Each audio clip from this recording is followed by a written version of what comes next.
Hello friends, welcome to another video on log based protocols, which is one of the main topic in database management system under transaction management. So the log based protocols are used to prevent the problems that occur due to concurrent execution. So concurrent execution means simultaneous execution of the transactions. For example, if you want to book a ticket in IRCTC, especially at the time of Tatkal, so many clients or so many users will be trying to book a ticket in the same limited amount of time. So that is what called as concurrent transactions. So mainly during concurrent transaction there is always a quarrel between the data items. So in order to prevent such kind of problems which occur due to concurrent execution, the concept of log based protocols is introduced. So according to this concept, once a lock is issued on a data item, for example data item A, B, C, etc., it cannot be used by another transaction. So to manage this kind of locking request, log based protocols are introduced. In these protocols, the read and write operations cannot be performed until an appropriate lock is pointed. So in this protocol, there are mainly two types of locks. They are shared lock and exclusive lock. The shared lock also is known as read-only lock. If a data item is locked in shared mode, it can perform only read operation. This locking mode is denoted as S of A, where A is a data item and S means shared mode, and the another lock mode is exclusive lock. If a data item is locked using in exclusive lock, both read and write operations can be performed in a transaction. It is denoted as X of A. X means exclusive lock, A is a data item. And here one more new concept called as lock point, which is very essential. As the locking is done in two modes, shared lock and exclusive lock, there should be always a limit for granting and for locking and unlocking of the data items. So in order to achieve that, the concept of lock point is introduced. So lock point, the name itself is telling that the point at which no more locks can be granted. This is called as lock point. So which means that once the lock point is acquired, only unlocking of the data items is permitted. For example, once if we have issued a lock here, say for example in the transaction T1, once we have issued a lock in the shared mode on data item, which will be represented in this manner, and another data item B has been locked in exclusive mode. So now on the data item A, it is locked in shared mode, that is read only, whereas on data item B in exclusive mode, means it can perform both read and write operations. So after that, once if a lock point is issued, which means that we cannot acquire any more locks on these data items. After this lock point, we can just only perform the unlocking on the previous data items which are already locked. So after the lock point has been issued, we can perform only unlock operation. So unlock of A, unlock of B can be done because already the lock point is issued.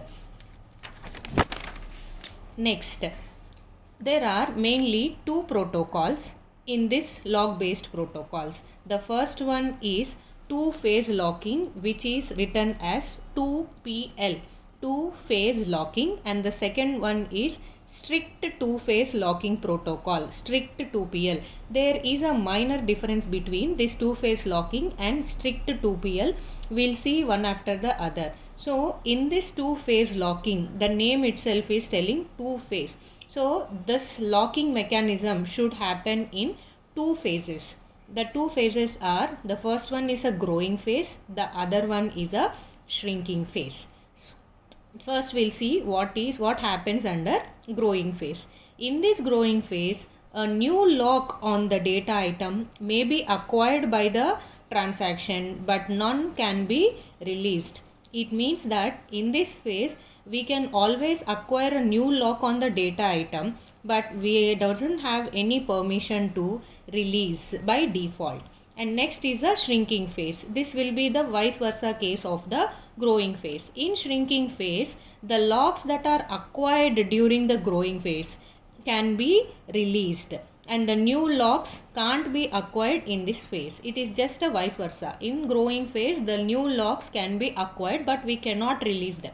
Whereas in shrinking phase, the locks that are being already acquired during the growing phase can be released, but here the new locks cannot be acquired in this phase. These are the two main phases that are present in two-phase locking protocol.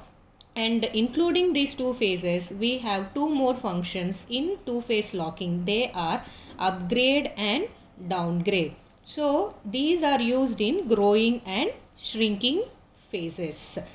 So upgradation is nothing but once a lock, for example, the data item A is locked in the shared mode, it can be converted into exclusive mode, which is allowed only in growing phase, because only in growing phase we can acquire new locks.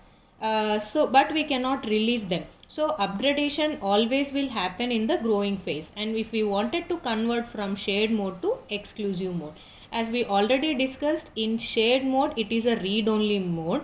Only read operation can be performed on the data item A, whereas in exclusive mode we can perform both read and write operation on the data item A. So if we want to upgrade any data item from shared mode to exclusive mode, the upgradation function can be considered, and this will happen only in growing phase. And next, the downgrade phase, the downgrade function. So this is a vice versa again. Downgrading of the lock means we can convert the exclusive lock into shared mode. So and this is allowed only in shrinking phase, because in shrinking phase we will just only release the locks, we cannot acquire new locks. So here the lock point concept is explained using two transactions T1 and T2. So the lock point is nothing but the point at which no further locking on data items can be done. Only unlocking of the data items should happen. See here, under transaction T1, the data item A is locked in shared mode, and transaction T also in the shared mode. Shared mode and shared mode both are compatible because only read and read operation can be performed. Whereas on another new data item, the lock, exclusive lock, has been issued on the data item B, and after that we have taken the lock point. Once after a lock point has been acquired, we can perform only the unlocking. So unlock of data item A and unlock of data item B. Meanwhile, in transaction T2, we have issued an exclusive lock on data item C and then issued a lock point. So once after the lock point has been issued, furthermore locks cannot be granted on any of the data items. So unlock of data item A and unlock of data item C is occurred. So that is the difference, and the lock point concept is very important, especially in this two-phase locking protocol. And now we'll see what are the major drawbacks of this two-phase locking. So it will not ensure any recoverability, and it cannot ensure cascadeless schedule, and it can be resolved by strict two-phase locking and rigorous two-phase locking. So in log-based protocols, as we discussed at the beginning, there are two main log-based protocols. One is two-phase locking, the other one is strict two-phase locking. And there is a minor difference between two-phase locking and strict two-phase locking. Apart from this strict two-phase locking, we have one more locking mode called as rigorous two-phase locking. And here to understand this concept of strict 2PL and rigorous 2PL, the concept of cascading rollbacks need to be discussed. So cascading, to understand this concept, let us consider three transactions T1, T2 and T3.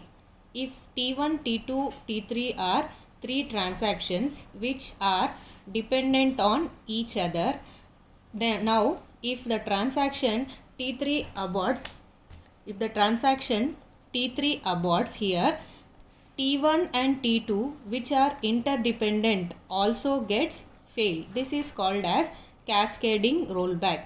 See, in this example, T1 is performing read operation, write operation on data item A, T2 read operation and write operation on data item B, and in transaction T3 read and write operation on data item C. For example, after performing write operation on data item C, if this operation is not proceeded further and it gets aborted due to some internal or external failures, then automatically the previous transactions which are dependent on this transaction will be rolled back. So this concept is called as cascading rollbacks. So now let us see what happens under this strict two-phase locking.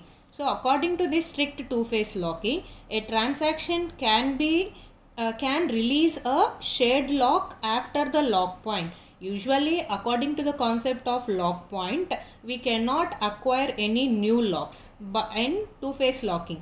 Whereas in strict two-phase locking, a transaction can release a shared lock after the lock point, but it cannot release any exclusive lock until the transaction commits, which will ensure cascadeless schedule. Then if this new locks cannot be acquired and if we release only the shared lock, it will ensure the cascadeless schedules, and hence we can prevent this cascading rollback operation.